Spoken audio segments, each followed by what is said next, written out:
Selamat datang di percakapan kami yang pertama, di podcast kami yang pertama. Hari ini kita akan mulai membahas tentang gimana sih kalau hobi bisa jadi duit. Dan narasumber kita hari ini adalah Saudara Wibowo. Backgroundnya mungkin unik, dia dari informatika, tapi dia bisa banting setir ke fotografer. Ayo kita coba tanya-tanya sama dia. Gimana resepnya supaya bisa jadi seorang fotografer yang handal? Oke, kita mulai. Oke, Saudara Bowo, coba bisa menceritakan enggak gimana sih dulu awalnya kok bisa dari informatika ini pindah ke fotografer? Gimana Bro Bowo? Sebetulnya ini ada sebuah peluang ya, di mana peluangnya itu kita taunya ada era digital itu. Ya. Pada waktu saya masuk di dalam dunia komputer, itu nggak menyangka di sana itu komputer berkembang pesat. Begitu juga dengan kamera. Jadi secara nggak langsung kamera itu bagian perkembangan kamera itu juga dari ikut perkembangan teknologi. Benar. Gitu ya maksudnya ya. Jadi kamera ini dulunya film kan. Ternyata berubah jadi digital itu dikembangin juga kemampuan dari komputer itu ya. Dari komputer berkembang, era-era kamera juga digital ya keluar. Pertama kali ya nggak sebagus kayak kamera sekarang gini.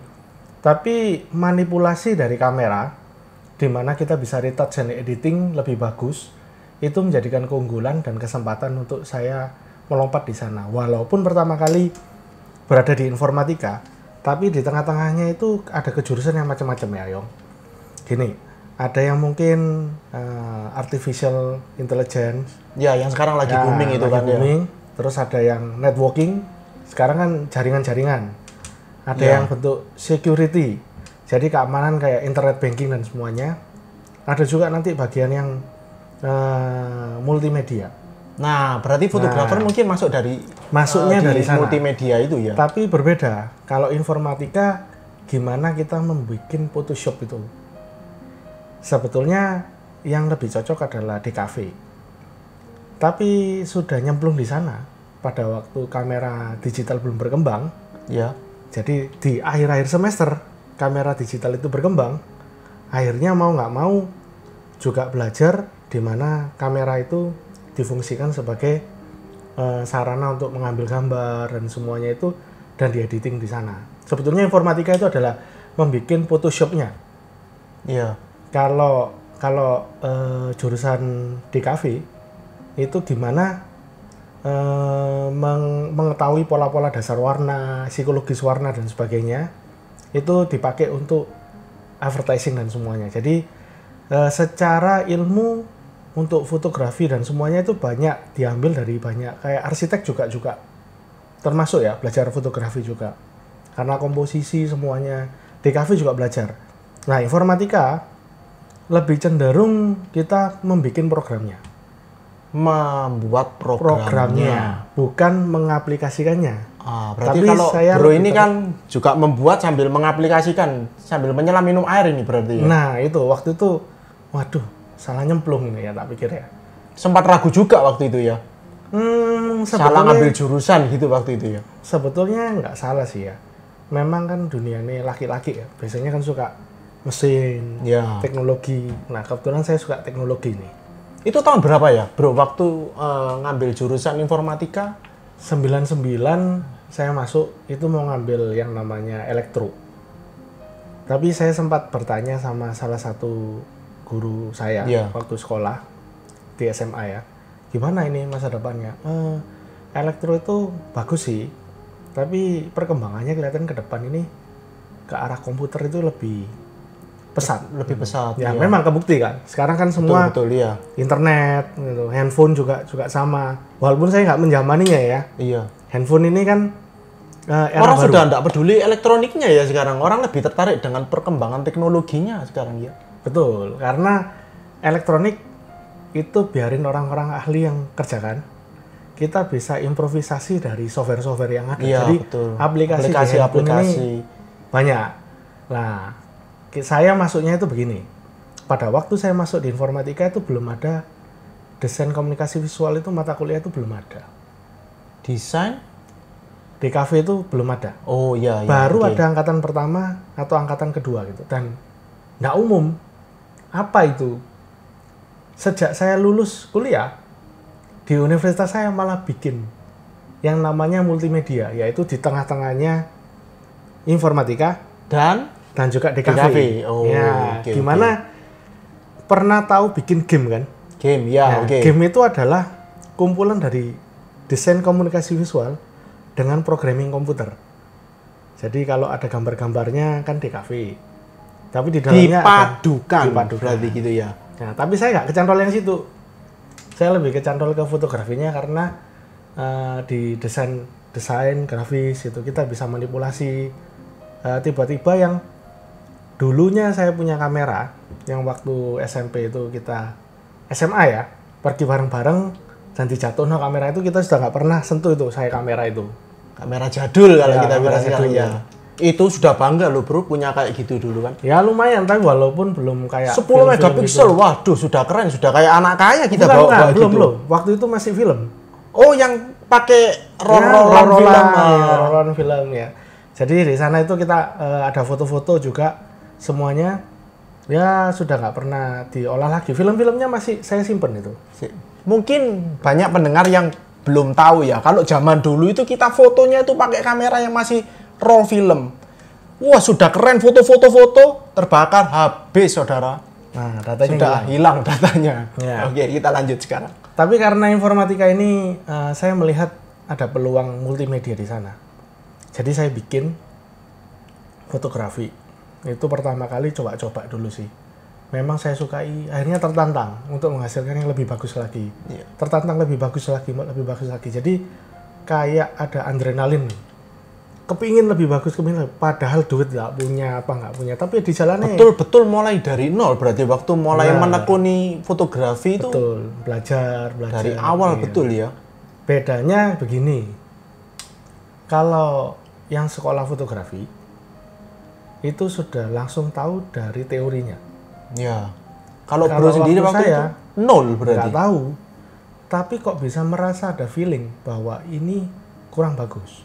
Ya. Berjalannya waktu, oh ternyata itu ngambilnya begini toh, harus seperti ini toh. Punya mentor enggak waktu itu? Nggak ada, Betul-betul otodidak berarti. betul-betul otodidak. Tapi saya berada di sebuah komunitas foto ya. Jadi paling nggak Bisa menggali ilmu dari sana ya. ya melihat karena waktu itu internet juga booming, walaupun nggak kayak sekarang loh ya, yang gampang kita dapat ya. Internet waktu itu harus pakai modem, cuy. Speednya masih rendah sekali Nah waktu itu itu. untuk ngelut Bandwidthnya gambar juga kecil pelan gitu. Itu ada komunitas. Di komunitas ini, fotografer ini, kita bisa saling belajar. Nggak ada yang khusus sih, tapi cuman kita pakai media ini untuk belajar. Dan sekarang pun kalau dilihat ya, perpustakaan itu sudah hampir jarang ya. Betul. Semua sudah jadi digital. Carinya langsung di internet, Iya. apa-apa internet, instan, semua cepat. Jadi kalau untuk belajar di masa sekarang jauh lebih enak. Tapi juga begitu, kompetisi juga lebih cepat. Jadi kalau kita ketinggalan pun Persaingannya lebih keras. keras gitu. Begitu juga dengan hal fotografi. Dulu zaman film pertama kali kita bermain kayak gini, itu adalah hal yang susah untuk mengabadikan ini. Nilainya menjadi mahal. Iya betul. Semakin kita itu berada di digital dan semakin mudah, Malah nggak ada nilainya. ada ya? nilainya. Semakin juga sekarang di pasaran juga banyak kamera yang canggih-canggih, semua bisa belajar dan itu harganya dipandang sebelah mata. Jadi lebih gampang untuk belajar ya. Padahal untuk mempelajarinya nggak semata-mata cuman itu aja. Beberapa fotografer yang ahli pun juga masih Terus belajar. masih ya, terus betul. belajar. Ya begitu sih. Oke.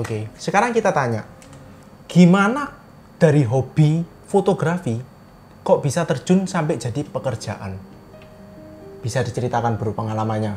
Dari awal kok bisa memutuskan fotografi, udah deh aku milih kerja foto aja deh, daripada aku jadi programmer. Waktu itu saya kecemplung. Nggak Tapi sengaja berarti? Nggak sengaja.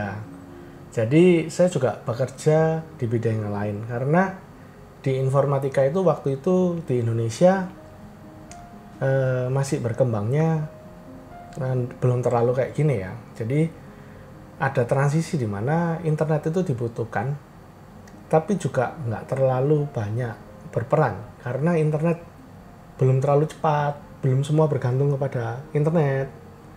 Tapi waktu itu, waktu saya lulus, saya itu ditelepon sama kejurusan. Ya.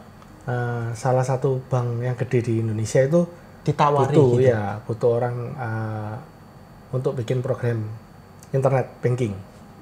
Dan cuman saya kan Sebenarnya itu bidangnya bro ya untuk lumayan, mengerjakan bidang lumayan. itu harusnya. Ya, waktu itu lulus dari itu ada 7 orang yang ditelepon. Nah termasuk saya. Tapi saya lepas karena saya nggak yakin juga ditempatkan di mana. Waktu itu pemikiran masih muda ya. Jadi berpikir, oh kalau Masih saya milih-milih ditempatkan, ya, masih ditempatkan milih-milih ya. Punya idealis ya, waktu di itu, punya ujung kan idealisme jauh sendiri. dari keluarga, Ya. dari mana. Jadi ya mau nggak mau wis nanti aja lah kita coba. Umur masih panjang juga. Itu satu. Terus kok bisa sampai di fotografinya itu Nah, jadi? ini kedua, coba-coba kerjaan yang lain. Tapi di sambil menggali fotografi, anaknya teman tak coba. Ayo semua, coba ayo foto-foto. Oh, yuk. berawal Pertama kali dari itu. teman-teman. Dari teman-teman pertama kali. Job kecil-kecilan gitu Betul. ya. Lama-kelamaan, semakin hari semakin bagus. Alat pun saya beli juga lebih bagus lagi. Akhirnya ya Invest, mulai Fast. nambah. Heeh. Akhirnya ya saya tekuni pertama kali ya berat sih karena alat-alat kamera waktu itu mahal banget sih. Kalau sekarang mungkin lebih bisa terjangkau ya karena dengan harga yang sama kualitasnya luar biasa. Waktu itu harga yang sama yang segitu yang saya beli kualitasnya masih jelek sih. Waktu teknologi itu kan Iya. namanya teknologi kan makin hari kan semakin murah. Iya betul betul. Nah. Saya masih ingat waktu itu kita punya handphone harga 1 juta itu masih jadul sekali. Betul, cuman layarnya hitam putih gitu Hitam ya. putih. Iya, Dan nggak bisa apa-apa, cuman bisa telepon, SMS. terima telepon dan SMS. Kalau sekarang handphone 1 juta itu sudah wow, amazing. bisa browsing-browsing, ada Iya. kameranya ya. Nah, kamera juga dibutuhkan di mana-mana gitu, lebih gampang ambilnya. Dan beberapa memang nggak diperlukan kualitas bagus waktu yang sekarang ya. Ya. Kalau menurut bro sekarang ya, prospek fotografi gimana ke depannya? Prospek fotografi Masih bagus atau mungkin ada tuntutan untuk levelnya lebih tinggi lagi atau gimana? persaingannya makin ketat sih, Persaingan makin ketat. makin ketat. Kalau di beberapa usaha kayak bentuk foto produk itu masih menjanjikan. Untuk foto produk masih menjanjikan, oke. Untuk wedding Karena mungkin industri kita terus berkembang mungkin ya. ya semakin karena iklan itu masih utama. Gimana pun juga produk kalau nggak dijual dengan kemasan yang bagus, otomatis nggak bisa terjual dengan bagus. Iya. Jadi marketing membutuhkan itu. Kalau di usaha wedding yang saya tekuni, nah mungkin akan sekarang berubah. bro ini menekuni fotografi khusus untuk wedding gitu ya. Ya ada dua sih. Wedding, yang satu company profile untuk video. Nah kalau untuk video company profile menjanjikan, karena di era yang digital sekarang, gambar dan video ini semakin mudah. Jadi orang itu iklan itu cepat masuknya. Kan ada iklan yang 1 menit iklan pendek-pendek. Ikan itu. kecil, ya kecil-kecil Ya, pendek-pendek nah, kayak begitu ya. Itu banyak yang digarap. Jadi usaha-usaha yang kecil-kecil itu pun juga Membutuhkan jasa itu juga. Ya. Iya. jangan berpikir ini adalah perusahaan besar. Tapi perusahaan kecil yang jumlahnya banyak. Itu banyak. Dan itu potensi juga digarap. Kalau dengan hadirnya handphone yang canggih untuk foto, untuk video, terganggu nggak profesi fotografi sekarang? Beda segmen. Beda segmen. Beda segmen. Jadi kalau memang betul-betul Untuk profesional mungkin profesional, memang dibutuhkan tetap kamera yang profesional ya. Ya, tapi kalau misalnya produk-produk makanan yang home industry, open PO gimana, mereka kan nggak mungkin. Jadi mereka kan Untuk foto makanannya Instagram, sendiri, untuk ya. apa itu cukup dengan handphone. Cukup dengan handphone. Jadi jangan remehkan handphone sekarang. Handphone sekarang ini punya kemampuan juga yang nggak kalah loh. Beberapa sudah 3 lensa atau 4 lensa bisa ngeblur kayak gini, yang mirip dengan SLR. Iya, iya, iya. Jadi potensinya sebetulnya tetap bidangnya fotografi. Alat yang diambil kita nggak perlu tahu, pokoknya hasil kemasannya bagus.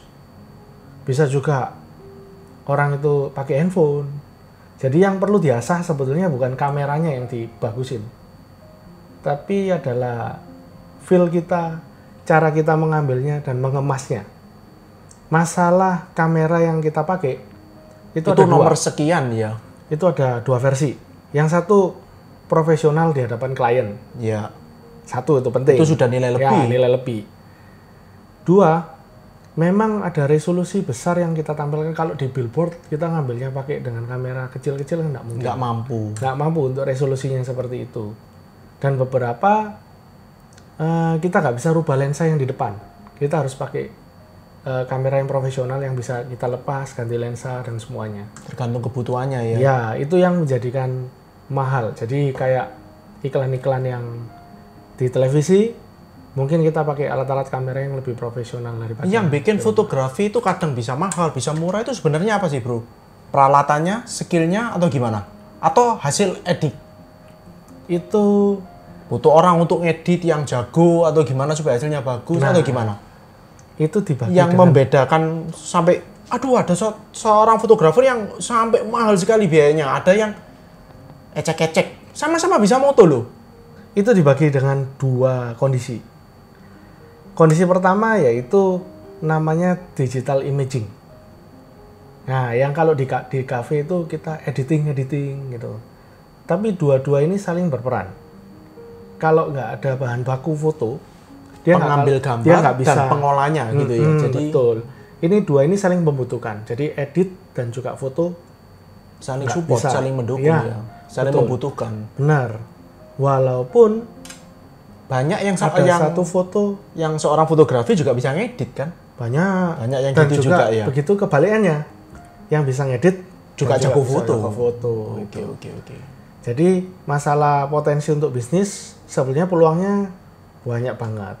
Luas ya segmennya. Luas. Jadi hampir semua butuh mungkin ya. Cuman begini lagi, sense terhadap hasil itu menjadi kepuasan dari orang. Itu punya rasa yang berbeda. Taste-nya sendiri-sendiri. Ya, jadi nggak bisa dipaksakan. Ini semacam kayak masakan makanan gitu. Ada yang suka kayak western food, stick gitu. Iya. Ada yang suka Chinese food, ada yang suka yang cita rasa Nusantara ya, nasi Padang atau apa gitu. Jadi rasa dari seni ini nggak bisa digantikan sama orang lain. Itu yang bikin seseorang itu jadi fanatik dengan hasil fotonya ini, fanatik dengan hasil fotonya ini. Mungkin taste-nya beda-beda ternyata ya. Mungkin kita nggak bisa membeli dengan brand merek tertentu, tapi ada juga orang-orang yang menghasilkan yang mirip dengan begitu. Kentara nggak sih bro, kalau si A yang moto sama si B yang moto, kentara nggak bedanya? Lihat orangnya. Kalau modelnya sama, seumpama. Nah, lihat orangnya. Ada orang yang sama sekali itu nggak ngerti apa-apa. Karena mereka pokoknya gambar terang, bagus. Oke, sudah ada. Oke, gitu. Ada orang yang kepinginnya dengan tantangan gitu loh. Hasilnya kelihatan romantis, gimana. Itu untuk wedding ya. Iya. Kalau untuk produk biasanya, loh pencahayaannya bisa bagus ya. Seakan-akan cuma foto gelas, kok beningnya nggak mantul semua ya. Itu bagus. Barang-barang metal juga. Semua kan tapi bisa diedit ya bro ya? Nggak bisa. Oh nggak bisa ya? Nggak bisa. Jadi kalau hasilnya bahan bakunya sudah jelek ya nggak bisa pakai. Walaupun jago ngedit atau gimana nggak bisa juga? Bisa sih. Bisa ditolong juga Mas Ian. Bisa, ya. Tapi kerja keras juga. Masih hasil. Ada batas toleransinya. Ya benar. Jadi nggak bisa setajam dan ada, kalau saya bilang itu cemot-cemotnya gitu. Walaupun detail gitu, itu memakan waktu yang lama. Jadi kalau bisa seminim mungkin untuk wedding ya, seminim mungkin untuk editing di balik layar. Karena yang kita kerjakan dalam sekali event wedding, itu fotonya ada ribuan. Kan dan nggak bisa diulang juga itu ya? Ya, tapi kalau ribuan itu kita suruh ngedit, nanti waktu produksi itu terlalu lama. Iya betul. Jadi gimana juga diambil waktu take bagus, jadi pengambilan editingnya nggak terlalu. Oke. Kalau untuk produk pun juga sama, pengambilan juga harus bagus. Yang mereka tekankan biasanya memberikan efek-efek tertentu aja, tapi itu pun sebisa mungkin sedikit sekali untuk editing ya, kecuali green screen dan semuanya kayak gitu. Ya seperti itu sih. Suka dukanya jadi fotografer apa sih bro? Nah itu. Banyak sukanya apa banyak dukanya? Atau banyak duitnya jangan-jangan? Semuanya suka. Semuanya suka. Tapi ada begini sih, beberapa fotografer ya, ada musimannya. Musimannya. Jadi kayak duren ya, ada musimnya kayak rambutan, duren, jeruk gitu. Kalau misalnya fotografer apa petani ini? Ya dua-duanya aja ya. Pokoknya nanam duit, keluarnya apa iya, gitu. Nggak penting berarti ya, yang ditanam apa. Nah, intinya kan juga ini adalah hobi yang mendatangkan uang. Jadi tetap ini poinnya ini, hobi bisa jadi duit. Ya, tetap harus ada unsur uangnya sih. Kecuali kita ada usaha yang lain di mana hobi ini adalah sebuah pembuangan stres lain lagi nih. Berarti kalau kita mungkin sudah punya usaha yang lain, kalau ini cuman hanya untuk senang, untuk membuangkan stres, bolehlah. Tapi kalau untuk mengisi waktu luang gitu ya. Hobi yang digunakan untuk menghasilkan uang lebih bagus lagi, karena salah satunya adalah kita punya semangat yang lebih dibanding dengan orang yang nggak hobi tapi yang mengejar uang. Jadi orang paling hobi, bahagia itu yang bisa menghasilkan uang dari hobi sebenarnya ya. Betulnya, tapi dia nggak punya pembuangan stresnya. Kan ya ini kan masalahnya. Karena hobinya kan, juga jadi pekerjaan, betul. Tapi di sisi lain ada yang berbeda, bro. Begini, ada perjuangan yang luar biasa dan tidak mudah menyerah pada waktu kalau ini hobi. Jadi kalau kita itu mangkal dengan sesuatu, misalnya saya nggak hobi untuk memperbaiki alat ya sudah wis nyerah. Taruh dulu, kita foto-foto dulu aja. Ngapain? Nah gitu. Tapi kalau ini hobi, itu ada sebuah kepuasan dan tantangan sendiri supaya menjadi lebih bagus. Ya begitu. Nah untuk masalah itu menghasilkan uangnya itu harus kita hitung juga. Jadi jangan sampai tekor ya. Hobi, betul hobi. Tapi kalau kita beli alat terus saja, itu ya salah. Sayang juga ya. Kalau beli alat bisa jadikan duit kan, kenapa enggak kan? Harusnya begini. Yang diasah itu orangnya dulu. Berapa persentase dari itu semuanya itu 80% kemampuan dari hasil foto tergantung fotografernya ya 80%. Skill dari tukang fotonya berarti ya. 20% ini itu masih ada faktor yang lain. Kayak alat cuaca, mungkin ya. Ya, cuaca, terus masuk alat-alatan ataupun juga keadaan, waktu yang mepet dalam pekerjaan. Itu menghasilkan fotonya mungkin nggak maksimal ya. Jadi terkejar deadline itu. Saya pernah sih memoto produk untuk Carrefour di Perancis ya. Waktu itu pabriknya ada di Indonesia. Jadi mereka butuh untuk katalog. Nah, untuk katalog itu kan barang di pabrik ini kan dimasukkan di dalam kontainer untuk dikirim ke Perancis. Pada waktu dikirim ke Perancis sama IKEA Jepang, pabriknya ini juga kejar-kejar waktu untuk deadline masuk kontainer. Mepet sekali. Jadi barang bongkar masuk, foto jebret-jebret masuk dah. Bisa maksimal nggak bro kalau nah gitu? Itu agak cepet-cepetan. Hasilnya juga sesuai dengan kondisi. Waktu itu sama ada fotografer yang lain di pabrik ini nggak diterima sama Carrefour karena Carrefour minta sudut kemiringannya berapa. Nggak terpenuhi. Itu kan mereka sebelum waktu barang dikirim, Carrefour sama IKEA Jepang sama Carrefour Prancis itu mengeluarkan katalog. Barang akan datang. Iya. Nah, bulan depan. Sedangkan barang itu lagi di Indonesia, lagi dalam kapal. Jadi tapi katalog sudah dicetak. Jadi hari ini berangkat kapal ini, kontainer ini, file sudah harus ada di sana untuk dicetak. Lah itu kejar-kejaran. Sedangkan saya dari pabrik, mereka juga deadline-nya waktu untuk masukkan ke kontainer juga mepet. Nah itu pun juga stres juga yang foto. Nah itu jadi 20% itu tergantung sama itu. 80% memang dari kita. Tapi 20% salah satu ya waktu, alat juga. Faktor X-nya ya berarti ya. Ya, tapi tetap juga orangnya yang penting. Butuh mood nggak bro untuk foto? Nah, untuk mood itu ya butuh banget sih. Jadi salah satu kalau kita itu moodnya nggak bagus, jadi foto pun juga akan asal ya. Jadi happy itu salah satu faktor yang penting juga. Kerja apapun itu. Coba kalau kita itu hati lagi nggak enak, nggak bisa maksimal lah ya.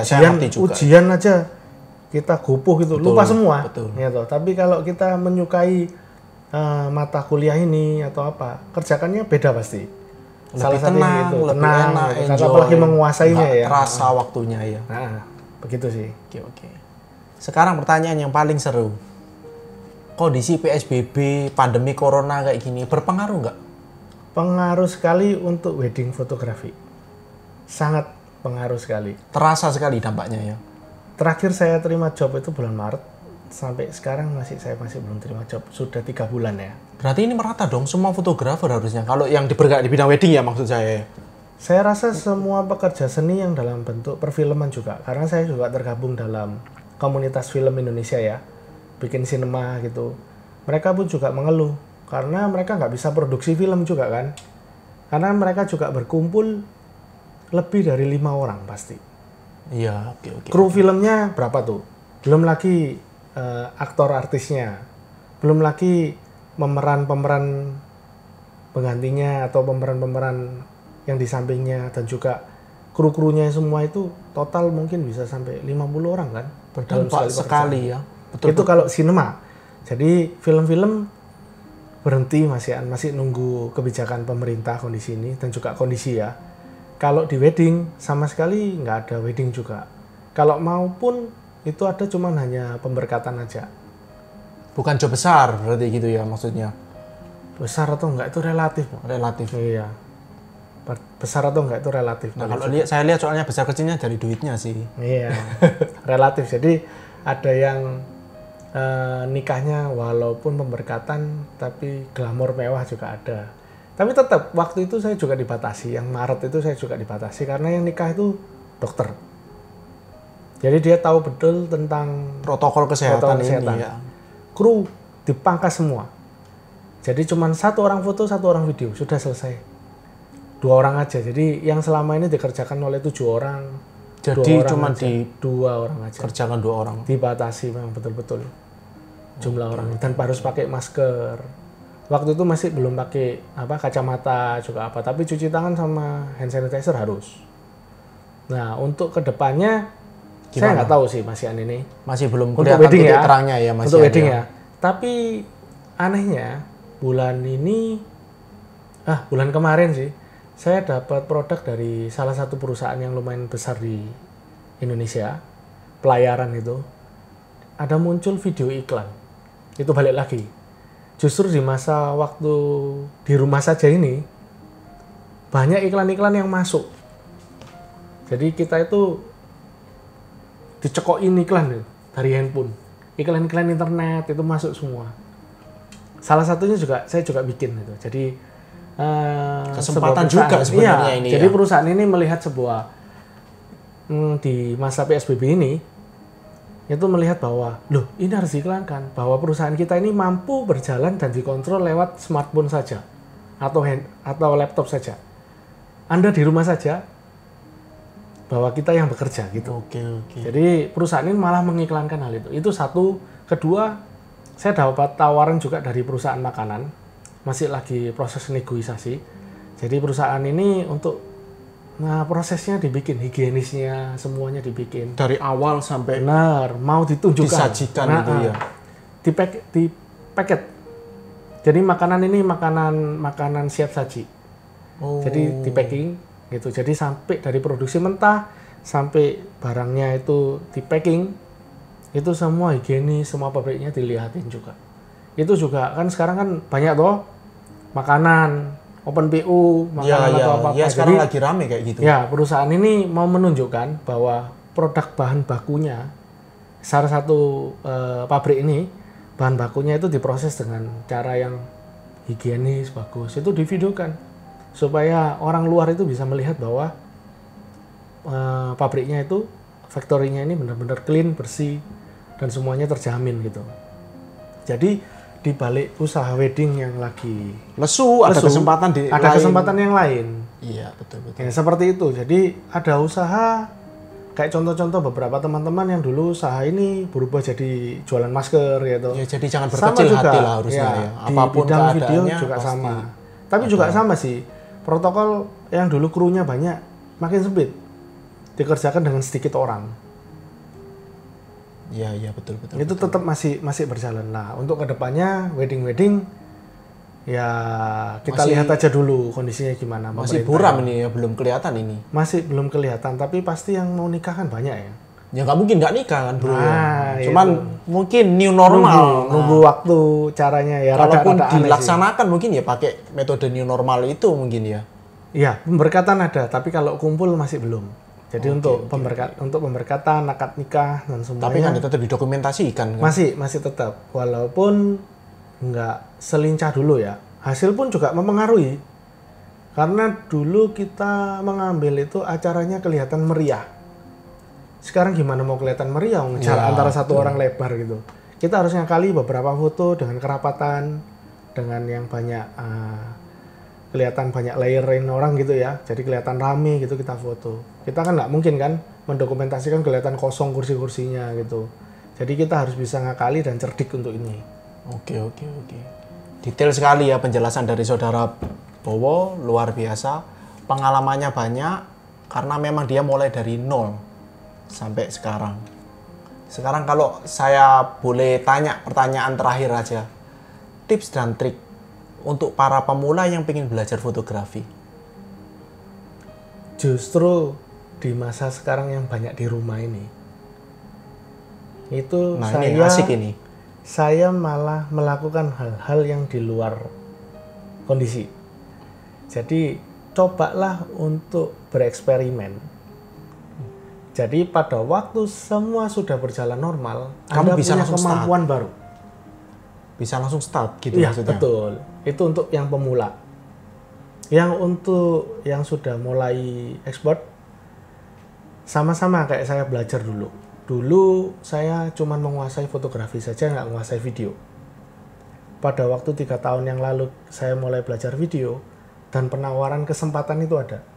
Jangan sampai kesempatan datang, kita belum siap. Oke, betul. Tapi sebaiknya kita siapkan diri dulu.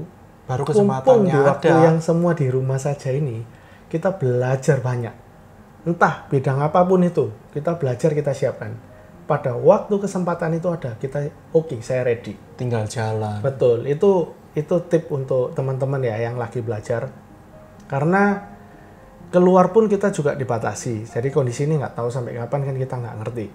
Jadi kembangkan diri kita aja dulu. Kemampuan Skillnya kita. gitu ya, Bener. skill fotonya. Karena justru di masa sekarang ini waktu berharga untuk kita itu dapat berkembang. Karena pada waktu kita sudah sibuk dengan sehari-hari, kita kehilangan waktu ini. Begitu aja sih. Bermanfaat sekali. Oke. Bermanfaat sekali kan tips-tipsnya. Kalau ada pertanyaan, silakan isi komen di bawah. Nanti Bro Wibowo yang akan menjawab pertanyaan-pertanyaan Anda. Supaya channel kita bisa berkembang, like dan subscribe. Oke? Salam inspirasi, saya percaya setiap orang bisa menjadi inspirasi bagi sesamanya. Sampai jumpa di channel kita berikutnya.